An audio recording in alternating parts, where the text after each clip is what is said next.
Hai, Assalamualaikum warahmatullahi wabarakatuh. Halo teman-teman, kembali lagi dengan Media Belajar Indonesia. Dan di video ini kita akan membahas khusus mengenai persyaratan untuk CPNS 2021. Untuk kalian yang mau daftar CPNS 2021, silakan disimak. Pendaftaran CPNS itu selalu ditunggu oleh banyak orang, termasuk CPNS 2021. Nah, pemerintah melalui Kementerian Pendayaan Aparatur Negara dan Informasi Birokrasi atau Kemenpan RB memastikan bakal membuka pendaftaran CPNS 2021. Hampir dipastikan CPNS 2021 ini akan membludak jumlah pendaftarnya. Ada 1 juta kuota CPNS 2001 yang akan dibuka oleh pemerintah. Bocoran formasi CPNS 2021 juga udah disampaikan oleh Kemenpan RB. Bagi kalian yang belum lulus pada seleksi CPNS tahun sebelumnya, ini tentu kabar baik karena peluang untuk menjadi ASN terbuka kembali. Namun sebelum mendaftar, pengumuman untuk pembukaan pendaftaran akan dilakukan secara online. Pelaksanaan CPNS 2021 resmi diumumkan oleh Menpan RB.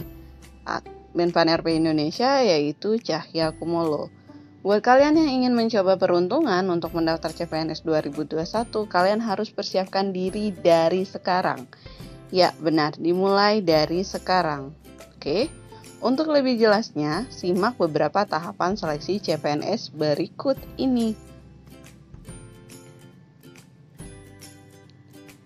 Yang pertama, di tahapan CPNS itu ada seleksi administrasi.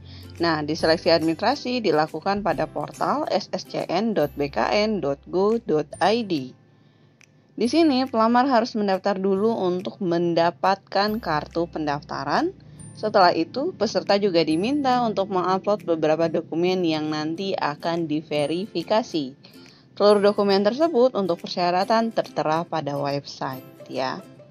Nah, jika kamu dinyatakan lulus untuk seleksi administrasi, maka kamu akan melanjutkan ke tahapan seleksi kompetensi dasar atau SKD CPNS. Oke. Nah, untuk persyaratan administrasi, ada beberapa dokumen yang perlu kamu siapkan untuk mendaftar. Di antaranya, yang pertama, itu adalah pas foto dengan latar belakang berwarna merah. Ya, latar belakang warna merah. Itu berarti tidak berlaku untuk latar belakang apapun, mau biru, mau kuning, apa hanya merah. 2. Swafoto dengan kartu identitas diri atau kita kenalnya dengan KTP dan kartu informasi akun yang kalian print dari SSC-ASN. Dan yang ketiga, KTP atau surat keterangan kependudukan dari catatan sipil dan kartu keluarga. Di situ ada kata atau berarti salah satu aja. Oke.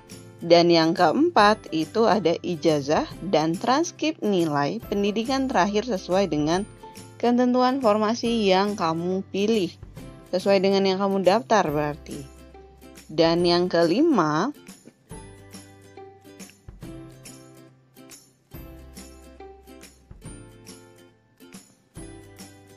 surat lamaran. Surat lamaran ini ditujukan kepada instansi dengan formasi yang dipilih.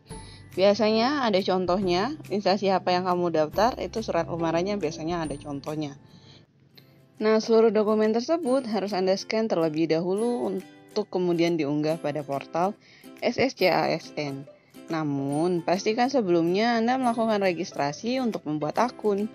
Selain diunggah di portal SSC-ASN, siapkan juga hard copy-nya dari dokumen-dokumen yang diperlukan di atas jika suatu saat diminta instansi yang kamu lamar pada CPNS 2021.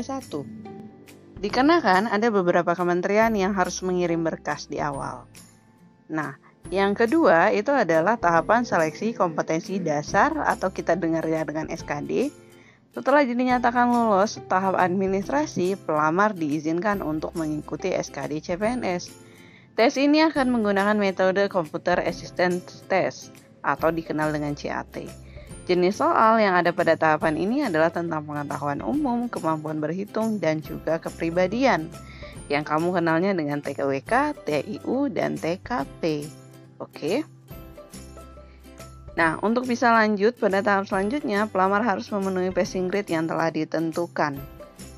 Dan biasanya adalah nilai tertinggi lah yang diambil. Kalau yang terima 3 berarti 3 kali 3, berarti 9 orang. Itu untuk tes selanjutnya atau SKB. Maka tahapan ketiga itu dinamakan seleksi kompetensi bidang atau kita kenalnya SKB CPNS ini meliputi yang pertama A. Tes substansif bidang, B. Psikotes, C. Wawancara, D. Tes fisik, itu sesuai dengan instansi yang kamu tuju ya. Dan E adalah tes keterampilan untuk beberapa jabatan. Usahakan kamu mendapatkan nilai tertinggi setinggi mungkin pada tahap SKB ini, karena presentasi bobot nilai yang diambil lebih besar daripada SKD CPNS. Untuk kementerian itu semuanya biasanya ada dari A sampai E, tapi untuk dinas ini kabupaten kota biasanya hanya yang A. Oke. Tahapan keempat adalah integrasi nilai. Penilaian dari SKD CPNS dan SKB CPNS akan dibagi ke dalam dua kapasitas. SKD itu adalah 40%, SKB 60%. Ya, SKB 60%, dia lebih besar ya. Jadi kamu emang harus besar dapat nilainya di SKB. Next, kelima adalah pengumuman kelulusan. Setelah melalui tahapan tes, pengumuman untuk kelulusan bisa diperiksa melalui website masing-masing kementerian atau instansi yang kamu lamar. Penentuan kelulusan ini mengacu pada peserta dengan nilai tertinggi kumulatif dari SKD dan juga SKB. Jadi yang tertinggi yang dapat. Tahapan terakhir adalah pemberkasan. Bagi pelamar yang dinyatakan lulus itu harus melengkapi beberapa dokumen untuk pemberkasan. Dokumen di awal, makanya jangan sampai hilang. Oke? Biasanya diminta juga yang aslinya. Itulah beberapa tahapan seleksi dalam penerimaan CPNS. Untuk pelamar yang akan dinyatakan menjadi PNS setelah dinyatakan lulus pemberkasan pada seleksi CPNS 2021. Semangat berjuang, semoga lolos. Terima kasih telah menyaksikan video ini. Wassalamualaikum warahmatullahi wabarakatuh.